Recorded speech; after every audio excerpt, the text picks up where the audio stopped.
করেন, আমরা সুষ্ঠু পুলিশ চাই, সুষ্ঠু অফিসার চাই। 24-এর 5 আগস্ট শেখ হাসিনা পালিয়ে যাওয়ার পরের চিত্র এটি। দেশের আইন শৃঙ্খলা ঠিক রাখার অন্যতম কারিগর পুলিশ বাহিনী, কিন্তু অসাধু কিছু কর্মকর্তাকে কাজে লাগিয়ে পুলিশ বাহিনীকে প্রায় ধ্বংস করে দিয়েছিল হাসিনা। 5 আগস্ট পর পুলিশকে ঢেলে সাজিয়ে দেশের আইন শৃঙ্খলার উন্নতির চেষ্টা করে যাচ্ছে অন্তর্বর্তী সরকার। আর রাষ্ট্রের আইন শৃঙ্খলার উন্নতির এই যাত্রায় অন্যতম কারিগর গাজীপুর মেট্রোপলিটন পুলিশের কমিশনার ডক্টর মোহাম্মদ নাজমুল করিম খান। পুলিশ জনগণের বন্ধু হয়ে কাজ করতে চায়, পুলিশ জনগণকে প্রেসার করে কাজ করতে চায় না, জনগণের আস্থা নিয়ে কাজ করতে চায়। 5 আগস্ট পর দেশের যে কয়েকটি জেলায় আইন শৃঙ্খলার ব্যাপক অবনতি লক্ষ্য করা গেছে, গাজীপুর তার মধ্যে অন্যতম। পরিকল্পিতভাবে গাজীপুরের সাবেক মেয়র মোহাম্মদ জাহাঙ্গীর আলম সেখানে বিশৃঙ্খলার পথ তৈরি করেন। ফাঁস হওয়া আওয়ামী লীগ নেতাদের হোয়াটসঅ্যাপের একটি অডিও গ্রুপ কল থেকে সেই প্রমাণ মেলে। চিন্তা করে নামতে হবে মাঠে। জাহাঙ্গীর এবং আওয়ামী লীগ নেতাদের এই পরিকল্পনার পর থেকেই পোশাক কারখানা থেকে শুরু করে বিভিন্ন সেক্টরে বিশৃঙ্খলা দেখা দেয় গাজীপুরে।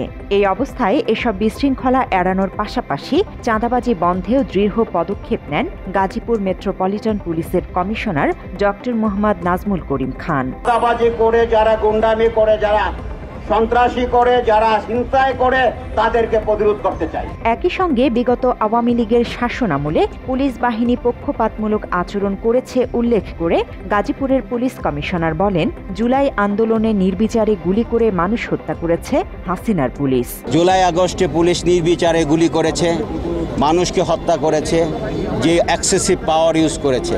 এছাড়া গত ফেব্রুয়ারিতে গাজীপুরে মুক্তিযুদ্ধ বিষয়ক সাবেক মন্ত্রী AKM মোজাম্মেল হকের বাসায় হামলার ঘটনা ঘটে। সেখানে সাধারণ শিক্ষার্থীদের উপর আক্রমণ করে আওয়ামী লীগের দুষ্কৃতকারীরা। এই ঘটনায় উত্তেজনা দেখা দিলে আইন শৃঙ্খলা স্বাভাবিক করার স্বার্থে স্থানীয় থানার ওসিকে বরখাস্ত করার ঘোষণা দেন মোহাম্মদ নাজমুল করিম খান। আমি শুনেছি 2 ঘন্টা পরে আমার ওসি আপনাদেরকে ডাকে সাড়া দিয়েছে। আমি আপনাদেরকে এই মুহূর্তে আমি এখানে দাঁড়িয়ে বলতে চাই, আমি তাকে সাসপেন্ড করব। একই ঘটনায় পুলিশের পক্ষ থেকে দুঃখ প্রকাশ করে জনগণের পাশে থাকার ঘোষণা দেন এই পুলিশ কমিশনার, যা দেখে আশ্বস্ত হয়ে পুলিশ বাহিনীর উপর আস্থা ফিরে পায় সাধারণ মানুষ। গত রাত্রে যে ঘটনাটি ঘটেছে তার জন্য আমি পুলিশের পক্ষ থেকে আপনাদের কাছে ক্ষমা প্রার্থনা করছি। আমি আপনাদেরকে আশ্বাস দিতে চাই, আমি আপনাদেরকে বলতে চাই, ক্ষমার পাশাপাশি আমি তাদেরকে ছাড়তে চাই না। গাজীপুরের ঘটনার পর সরকার অপারেশন ডেভিল হান্ট নামে একটি অভিযান শুরু করে, যার প্রথম দিনেই গাজীপুর থেকে 83 জনকে আটক করা হয়। আর গাজীপুরের এই অভিযানের নেতৃত্ব দেন পুলিশ কমিশনার নাজমুল করিম। স্বরাষ্ট্র মন্ত্রণালয় থেকে নির্দেশনা এসেছে, অপারেশন ডেভিল হান্ট নামে একটি অপারেশন চালু করেছেন। তিনি ঘোষণা করেন, আতঙ্ক নয়, পুলিশ হবে জনগণের শেষ ভরসা স্থল। জনগণের পাশে থেকে অপরাধীদের খুঁজে বের করার প্রতিশ্রুতিও দেন তিনি। পুলিশ জনগণের পাশে থাকতে চাই, জনগণকে শান্তিপ্রিয় জনগণকে নিয়ে আমরা ক্রিমিনালদেরকে কমব্যাট করতে চাই। একইভাবে মাদক, সন্ত্রাস, চাঁদাবাজি ও ছিনতাইয়ের বিরুদ্ধে জিরো টলারেন্স নীতি গ্রহণ করেন তিনি। সবাইকে নিয়ে সুন্দর গাজীপুর নগরী উপহার দেওয়ার প্রতিশ্রুতি দেন পুলিশ কমিশনার মোহাম্মদ নাজমুল করিম খান।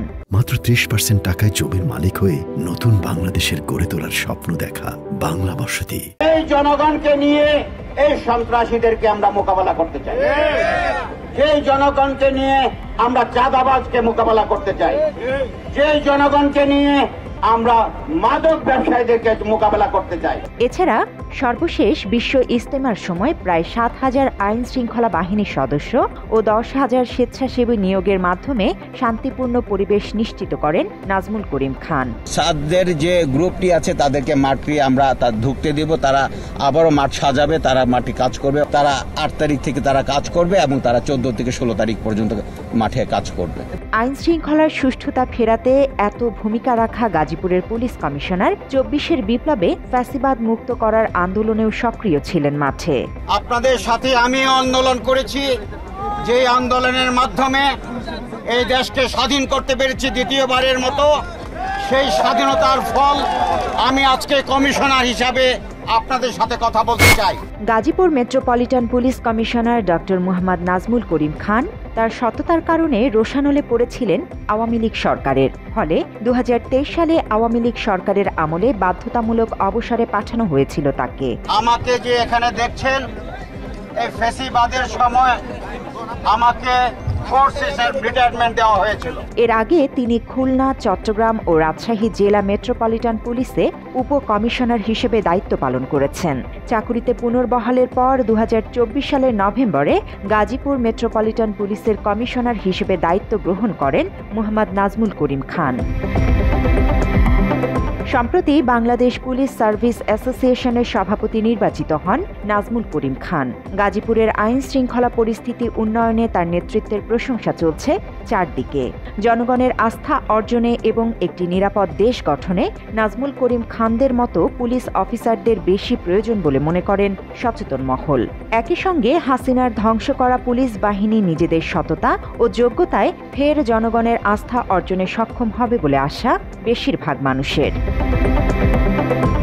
জান্নাতুল ফেরদৌস তমা, বাংলা এডিশন।